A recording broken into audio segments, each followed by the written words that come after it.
The year is 1971.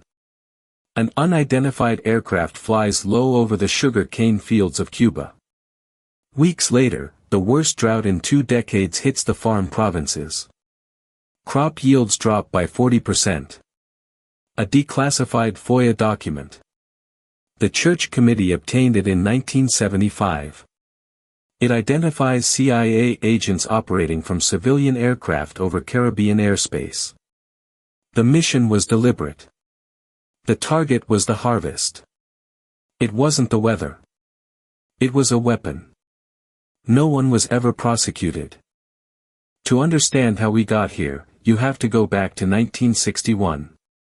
The U.S. Bureau of Reclamation launches Project Skywater.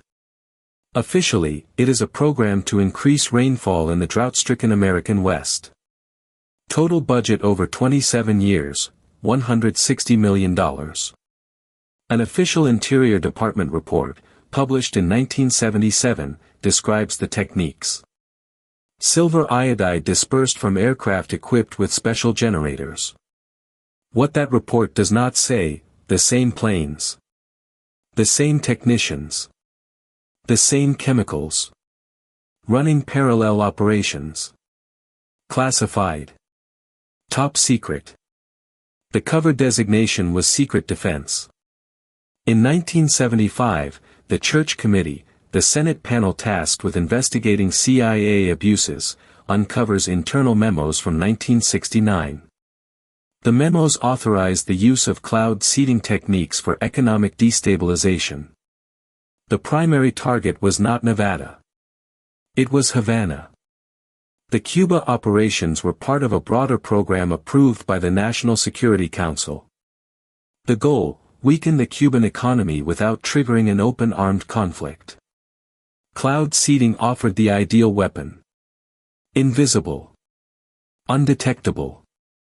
Officially non-existent. Approved budget, $3.2 million. Duration, 1969 to 1972. Documented result, a 40% loss of tobacco and sugar cane harvests over 2 consecutive seasons. Cuba was not the only target. In 1985, Iranian General Ali Shabatzi declares before the press. U.S. P-3 Orion reconnaissance planes were spotted.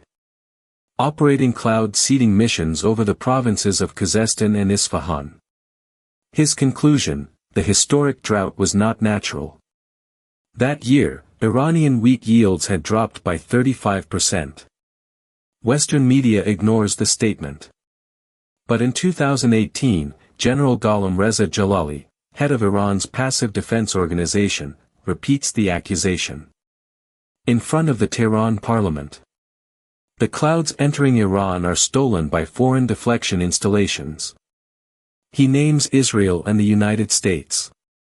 What makes these accusations difficult to dismiss is what science has since documented.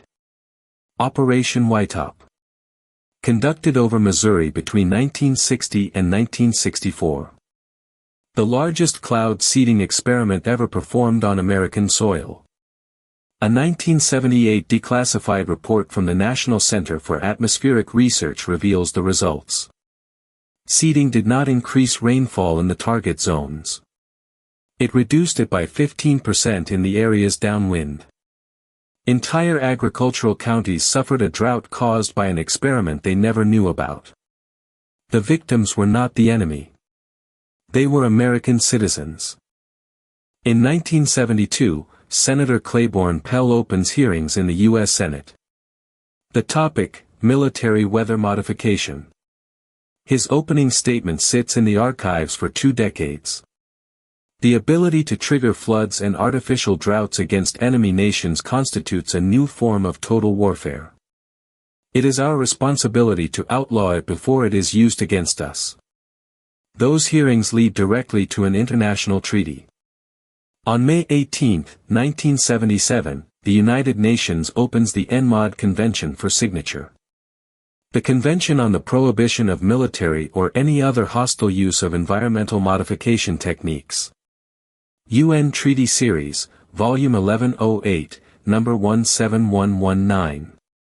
Article 1 is unambiguous.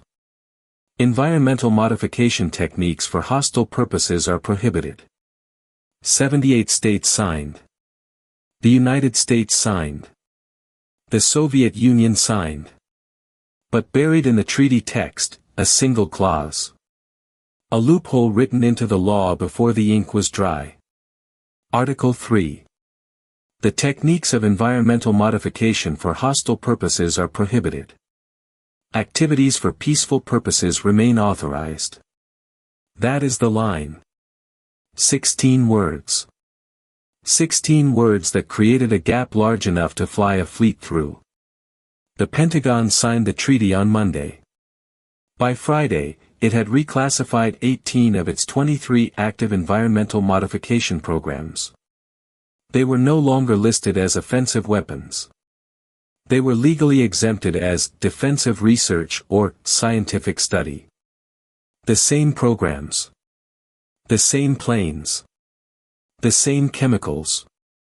Just a different label. A label that made them legally untouchable. The loophole was Article 3. Activities for peaceful purposes remain authorized.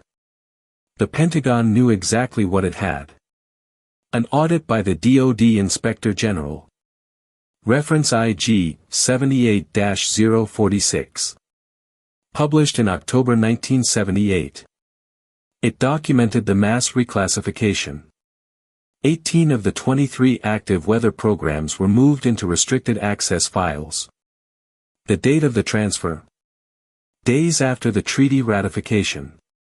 The label changed. The operations did not. In 2023, the Government Accountability Office released a new report. Reference GAO 23-106567. Their findings were stark. The Department of Defense does not have a central register of its past or present environmental modification activities. 85% of the programs identified in the archives from the 1970s and 1980s have no corresponding public file. The GAO recommended a full review. The Pentagon refused.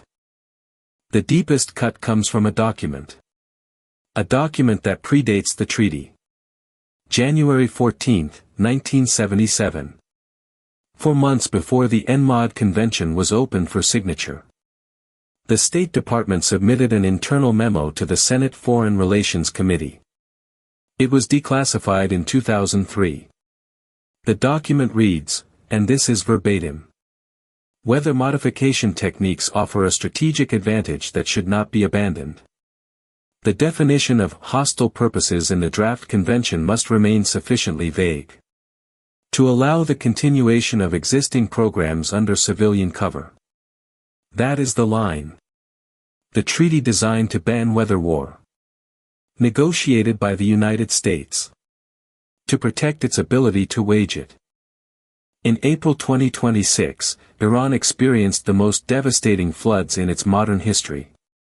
This came after years of crippling drought. In those same days, the airspace over the Persian Gulf was closed to all non-identified traffic. Iranian authorities renewed the accusations. Rain theft. The United Arab Emirates has an official cloud seeding program. Active since 2020. The ENMOD Convention still exists. It has never been enforced. No state has ever